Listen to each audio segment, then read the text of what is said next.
Mwandĩki mũkaru Mĩnĩstrĩ-inĩ ya ũgitĩri Raymond Omolo augĩte atĩ thirikari nĩ yambĩkĩte mũbango wa gũtigĩrĩra atĩ maabithaa a borithi nĩ maheo matonyo mena kamera, ũndũ ũrĩa ũkũgacĩrithia ũigĩrĩrĩki wa maabithaa a borithi.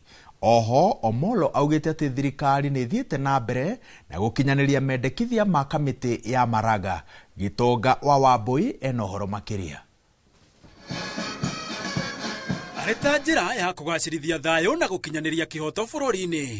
Rũhonge rwa ũgitĩri wa thĩinĩ rugĩte nĩ rwanjĩtie mũbango wa gũtigĩrĩra maabithaa a borithi nĩ maheo matonyo mena kamera, ũndũ ũrĩa ũgũteithia kũgacĩrithia ũigĩrĩrĩki rũhonge-inĩ rũrũ. Body cameras for the police. The other day you saw the team at KRA, the customs guys have introduced it.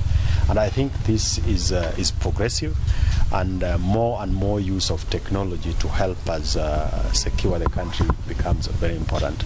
Igũrũ waguo Mwandĩki mũkaru Raymond Omolo augĩte nĩ marageria ũrĩa mangĩhota nĩguo gũtigĩrĩra mbica cia CCTV nĩ ciahũthĩka ta ũira wĩna ũritũ na mũkinyanĩru magoti-inĩ ma bũrũri. We need to better capture the evidence that we go with to court, that we use for prosecution, how to utilize this, but also to work with the private sector, because you have private sector investments, people have CCTVs in their premises, which would help us to manage, to better manage crime. Oho Omolo augĩte thirikari nĩ ikinyanĩirie gĩcunjĩ kĩa 55 harĩ igana kĩa mendekithia ma riboti ya Maraga, na ĩrĩa yombĩtwo nĩ President Ruto ĩmũrĩke mathĩna ma rũhonge rwa borithi.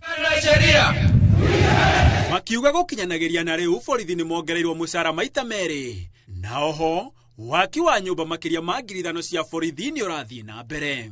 We have a housing gap for institutional houses of more than 50% across the 3 services, with the NPS worst affected. As it is, we have more than 5,000 housing units that are under construction across the country. Igũrũ waguo Omolo augĩte thirikari ya President William Ruto ĩgũthiĩ na mbere na gũkinyanĩria mendekithia maya ndemwa kwa ndemwa nĩguo kũrũmbũiya borithi arĩa matungatagĩra mũingĩ na wendo mũnene. Handũ-inĩ ha Inooro TV, njĩtagwo Gitonga wa